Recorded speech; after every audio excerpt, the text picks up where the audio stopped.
देश में शांति व्यवस्था बिल्कुल संविधान की पालना हो, मतलब बिल्कुल संविधान की पालना बनी होनी चाहिए और सब न्याय की उम्मीद अधूरी रह गई। पूरी अच्छा। पूरी तरह तो समाप्त नहीं हुई, हम्म। लेकिन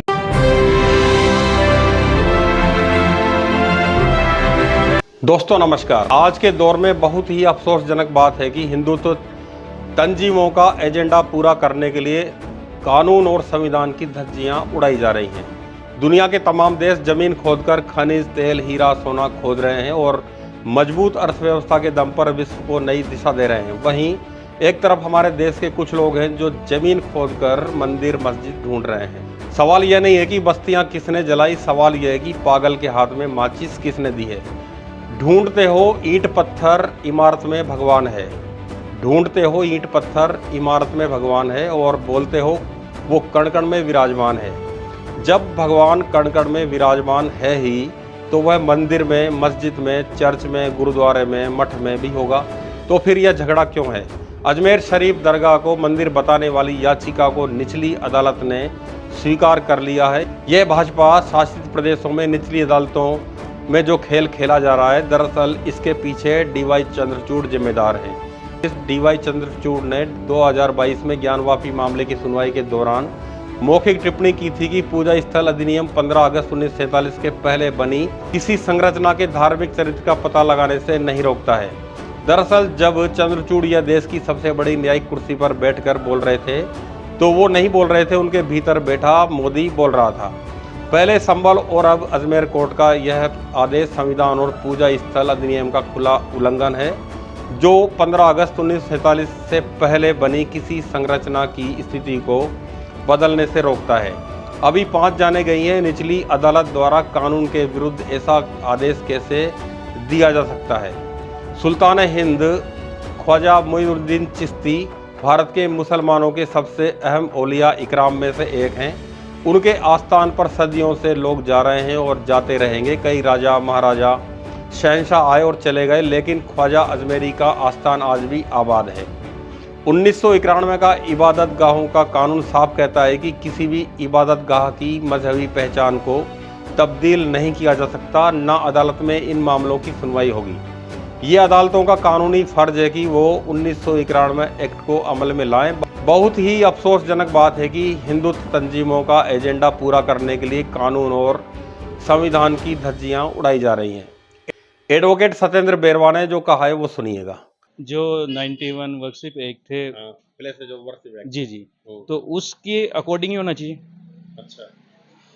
और जो याचिकाएं दायर हो रही है अभी, उसकी भी सुप्रीम कोर्ट को उसका भी ध्यान रखना चाहिए कि भाई डायरेक्शन देना चाहिए सुप्रीम कोर्ट हाँ, कोई डायरेक्शन निर्धारित करना चाहिए इस मामले के संबंध में। सजा का प्रावधान है तो फिर 3 साल की सजा का प्रावधान है और उसमें यदि न्यायालय चाहे तो 100 मोटो से भी उसको देख सकता है और उनके ऊपर जो भी दंड है न्याय के विधान में उसको अप्लाई करवा सकता है, ला सकता है और दंडित भी कर सकता है। भारत एक धर्मनिरपेक्ष राज्य है। भारत का कोई धर्म नहीं है। अगर धर्म बढ़ जाएगा तो कोई किसी ने अलग, भारत भी अगर सब अपने में कोई राष्ट्र बनाना चाहते हैं, इसको धार्मिक इससे जोड़ना चाहते हैं, तो फिर भारत की जो गरिमा खत्म हो जाएगी, जो संविधान का औचित्य खत्म हो जाएगा। जो प्रस्तावना में समाजवाद, बंधुत्व और सभी लोगों को मिल कर रहने की पूरे प्रस्तावना में लिखा हुआ है, उस चीज को अमल में भी लाना चाहिए। देश में शांति व्यवस्था बिल्कुल बिल्कुल संविधान की पालना बनी होनी चाहिए और बौद्ध मठों को तोड़कर देश में बहुत से मंदिर बनाए गए हैं। बद्रीनाथ, केदारनाथ और रामेश्वरम पहले बौद्ध मठ थे, फिर मंदिर बनाए गए हैं। न्यायपालिका की सबसे बड़ी और सबसे पवित्र जिम्मेदारी है कि वह राजनीतिक एजेंडे से भरी हुई कोई भी याचिका को समझे, उसके बाद ही कोई निर्णय पर पहुंचे। उसको यह भी समझना होगा कि जो याचिका करता है वह किस मकसद से याचिका कोर्ट में दायर कर रहा है। संभल मामले में जज ने गैर कानूनी काम किया है। वर्शिप एक्ट के तहत कोई भी देश का नागरिक किसी भी धार्मिक स्थल के लिए याचिका नहीं डाल सकता है। यह कानून में लिखा हुआ है। ये समझ में नहीं आता है। तमाम देश जो है अपने देशवासियों के उत्थान के लिए, देश के उत्थान के लिए काम कर रहे हैं, लेकिन हमारे यहाँ जब से ये आरएसएस का वजूद हुआ है तब से ये देश को बर्बाद करने में लगा हुआ है। इनका मकसद जो है देश का उत्थान नहीं है, बल्कि जो है कुछ लोगों का उत्थान करके उनको ही फायदा पहुंचा करके जो बाकी लोगों को उस न्यूनतम स्तर पर पहुंचाना है जो कि पहले मनुवादियों के द्वारा किया जाता रहा है। उनको जो गरीब से गरीब, अशिक्षित से अशिक्षित और बेरोजगार से इतना बेरोजगारी कर देना है कि वो केवल खाने के लिए ही मतलब सोचता रहे, बाकी काम के बारे में सोच नहीं उसको जो है दुनिया के बारे में सोचना है, न किसी इंसानियत के बारे में सोचना है, न किसी के उत्थान के बारे में सोचना है, न देश के बारे में सोचना है। सबसे बड़े जो अपने आप को देशभक्त कहते हैं यही देशद्रोही हैं। अच्छा। मेन चीज है कि ये अपने आप को देशभक्त कहलाते हैं, लेकिन ये है देशद्रोही हैं। इन्होंने हजारों दंगे देश को आजाद होने के बाद में हजारों दंगे करके जो चाइना हमारे बाद में आजाद हुआ है उसके बाद में होने के बाद भी आज वो उनकी जीडीपी जो है विश्व में जो है दूसरे नंबर पे आती है, तीसरे नंबर पे आती है। लेकिन हमारा देश जो है आज जीडीपी में कहां पर जाकर के फिसलता हुआ आ रहा है। 80 करोड़ लोग हमारे भुखमरी के में शुमार हैं।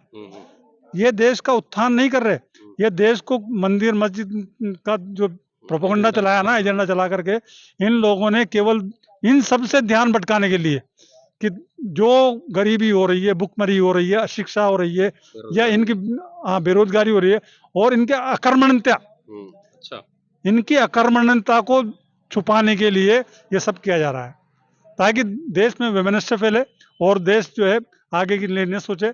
यहाँ तक कि जो है ये संविधान का उल्लंघन भी कर रहे हैं, संविधान का जो है एक तरह से अपमान कर रहे हैं। संविधान में लिखा है भाईचारगी बढ़ाने के लिए लिखा है, उसकी जो प्रस्तावना है उसमें भाईचारगी बढ़ाने के लिए लिखा है। बंधुत्व है। हाँ, बंधुत्व है। हम लोगों को जो है देश आजाद होने के बाद में बंधुत्वता की ओर ही बढ़ना चाहिए था और ये देश जो आज जिस कगार पे लाकर रख दिया इन्होंने, इतने साल 75 साल होने को आया है, ये अभी तक भी बंधुत्व नहीं बल्कि नफरत जो है फैला रहे हैं। मुस्लिमों को धन्यवाद देता हूँ, तमाम मुस्लिमों को जिन्होंने बाबरी मस्जिद के ढाने के बाद में भी उसके बाद में आज तक जो है ये इतना प्रो कर रहे हैं, लेकिन उसमें भी जो है अपना आप में एक पेशेंस बनाए हुए हैं। जो इस्लाम का मेन चीज है पेशेंस बनाए रखने का, भाईचारगी बढ़ाने का, गुस्से को पीने का, वो उसके अमल करते हुए वो उस पर काम कर रहे हैं। उसकी तरक्की के लिए शिक्षा जरूरी है, लोगों को जो है रोजगार की जरूरत है, उनको मनोवैज्ञानिक रूप से उनको उत्थानित करना चाहिए। से तरक्की करेगा या इस तरह से करेगा तरक्की? खुदाई से तो देश बर्बाद हो जाएगा, क्योंकि आपस में जो सौहार्द है वो अगर मिट जाएगा, आपस में जो एक विश्वास है वो खत्म हो जाएगा। तो जहाँ विश्वास खत्म हो जाता है तो फिर वहां पर एक दूसरे को दुश्मन की निगाह देखा को तो चूमते हैं लोग, ये क्या दिखावा करते हैं मोदी जी? अरे वो उनका तो जो है वो ड्रामेबाज पर्सन है। मतलब उनको जो है इस राजनीति में ना आकर के उनको फिल्म इंडस्ट्री में भेजना चाहिए था। अच्छा। ताकि वहां पर जो है अगर ये एक्शन करते तो मैं समझता हूँ कि आज ये फिल्म इंडस्ट्री के जो है सुपर हीरो होते। संघ प्रमुख का भी बयान आया है, 3 बच्चे पैदा करें, हिंदू 3 बच्चे पैदा करना किसी इंसान के बस की बात है क्या? ईश्वर जब किसी को देता है ना तभी पैदा होता है। ये 3 बच्चे क्या एक बच्चा ही पैदा नहीं कर सकते, ये करके बता दे संघ प्रमुख। अच्छा, उनकी शादी नहीं हुई अभी? अरे क्या मालूम शादी होगा, क्या पता है किसकी शादियां कहाँ होती है। जिनकी शादियां होगी प्रधानमंत्री की, उन्होंने क्या कर लिया है? एक तरफ तो बयान देते हैं कि ये जो है ज्यादा बच्चे इस तरह का बयान देते हैं जैसे योगी जी है, उन्होंने शादी नहीं करी, प्रमुख है भागवत है, उन्होंने भी शादी नहीं करी, देश के प्रधानमंत्री हैं वो शादी करके जो है बीवी को छोड़ गए हैं, उन्होंने भी ऐसा बच्चे पैदा नहीं करा। तो ये दूसरों को सलाह देते हैं मतलब, और खुद अमल नहीं करते हैं। क्या कहना चाहोगे आप? इनकी कथनी और करनी में बहुत फर्क है। जो भी राजनीति मतलब सामने नहीं दिखने जनता देख रही है, जनता को मतलब ये खुद दिखा रहे हैं, हम कोई थोड़ी दिखाने जा रहा है। आदमी जो है बड़बोला होता है या जो बकवासबाजी करता है या फल्लू टाइप के आदमी होते हैं, तो उनकी बकवास जो है सब देख करके अब वो कहने तो जाएंगे नहीं वहां पे, लेकिन सब यहाँ पर जो है सड़कों पर बैठ करके बातें करते हैं और उनको पर हंसते हैं। अजमेर दरगाह पर याचिका लगाई गई है, तो इस पर आप क्या कहोगे? क्या खुदाई करके शिव मंदिर है, ये बताएं। ये तो पहले क्या था ये बताओ आप थोड़ा। ये शेख चिल्ली वाली बातें हैं, ये मतलब बिना सर पैर की बातें जिनको बोलेंगे कि न्याय की उम्मीद अधूरी रह गई, पूरी अच्छा। पूरी तरह तो समाप्त नहीं हुई, लेकिन फिर भी जो है वो न्याय जो है मिलना बंद हो गया एक तरह से यूँ कहूँ मैं। अच्छा। और अब तो एक तरह से मनमानी चल रही है, एक तरह से पिस्तौल टिका करके, या नौकर पेशा हैं सब लोग, तो इनको कहा जा रहा है तेरी नौकरी खतरे में है, इनको धमका करके जो है न्याय कराया जा रहा है।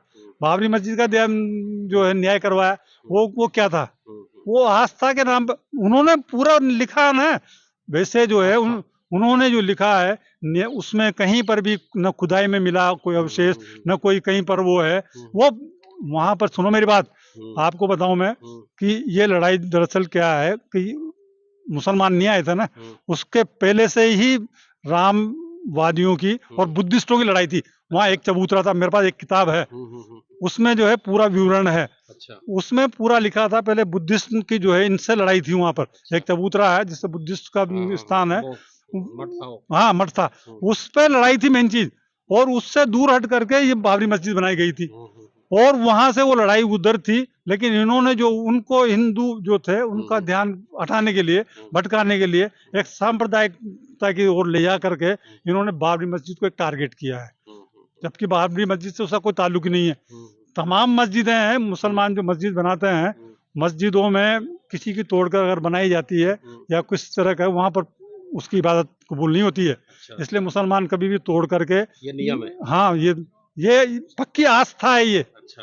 आस्था इसी को ये है कि वो किसी की अगर जमीन भी किसी की भी है ना, बिना पैसे दिए हुए उसको जमीन को नहीं लेगा, वो पैसे दे करके उस जमीन को लेकर के फिर उसमें मस्जिद बनाई जाएगी, तब जाकर मस्जिद इबादतगाह बनती है। तो आपके हिसाब से ये बताओ, आप समाधान क्या है, इस जो घटनाक्रम चल रहे हैं इसका समाधान क्या हो सकता है? समाधान की गुंजाइश ये है कि ऊपर वाला इनकी सद्बुद्धि दे, अरे तो जाकर उनको देश हित में सद्बुद्धि दे। अच्छा। अगर देश को उत्थान करना है, देश का विकास करना है, तो इनको सद्बुद्धि दे, और वो सद्बुद्धि से ही ऊपर वाले का हम तो ये कहेंगे उसकी सद्बुद्धि देगा तभी जाकर ये काम होगा, वरना ये तो जो है, ये मैं कह रहा हूँ इस तरह से आमादा है कि गृह युद्ध की ओर धकेलने के लिए। 1991 के कानून के तहत जज भी इस तरह के याचिका को एंटरटेन नहीं कर सकते हैं। 1947 के कानून के अनुसार किसी भी धार्मिक स्थल का स्वरूप आप नहीं बदल सकते हैं, वह जैसा था वैसा ही रहेगा, और ना कोई इसमें कानून की अदालत में याचिका दाखिल कर सकता है। यह अदालतों को निश्चित करना ही पड़ेगा, जिससे कि देश में शांति, अमन, भाईचारा बना रहे और देश शांति प्रिय तरीके से उन बुलंदियों को छुए जहां पे वो जाना चाहता है, और जिसका सपना अभी की सरकारों ने देखा है और इससे पूर्व की सरकारों ने भी देखा था। नमस्कार।